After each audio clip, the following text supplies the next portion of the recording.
Senior नायब सदर पाकिस्तान तहरीक इंसाफ शेर अफजल मरवत ने कहा कि मौजूदा चीफ जस्टिस काजी फॉयज ईसा के होते हुए हमें इंसाफ नहीं मिल सकता। हम चीफ जस्टिस काजी फॉयज ईसा पर अदम इत्माद का ऐलान कर रहे हैं। शेर अफजल मरवत ने मजीद क्या कहा, आइए सुनते हैं महर आसम की इस रिपोर्ट में। पाकिस्तान तहरीक इंसाफ के जो वर्कर्स हैं, कैंडिडेट्स हैं, वो बिल्कुल जो है मायूस ना हो, क्योंकि हमारा केस एक्सेप्शनली स्ट्रांग है।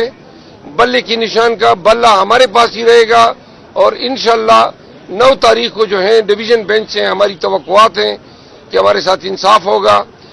9 करोड़ से ज्यादा वोटर्स की इस पार्टी को इस इंतखाबी निशान से महरूम नहीं किया जाएगा। पूरी कौम देख रही है कि जब से इलेक्शन प्रोसेस शुरू हुआ है, सारी कोशिशें इस पे हैं कि किसी तौर तरीके से पाकिस्तान तहरीक इंसाफ को जो है इस इलेक्शन के प्रोसेस से आउट किया जाए।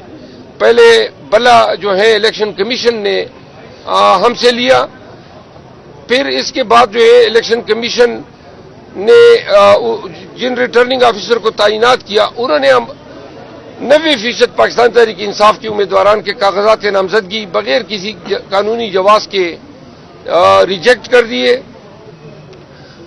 इन्होंने खुद लेटर किए लेवल प्लेइंग फील्ड के। पूरी मुल्क में हमारे लिए जो है क़यामत और कर्फ्यू का समय। कल पेशावर के लोगों ने और कैमरे की थ्रू पूरे पाकिस्तान और ओवरसीज ने देखा कि इस बिल्डिंग को जो है चारों तरफ से पुलिस ने भारी तादाद में नरगे में लिया था। मुराद सईद के वालिद साहब को धक्के दिए गए, हमारी खातून लीडर और हमारी उम्मीदवार भी हैं मशाल यूसुफजई जो मेरे साथ बैठी है, उनके खिलाफ बगावत का मुकदमा दर्ज किया गया सिर्फ इस वजह से कि वो मुराद सईद के वालिद साहब को जो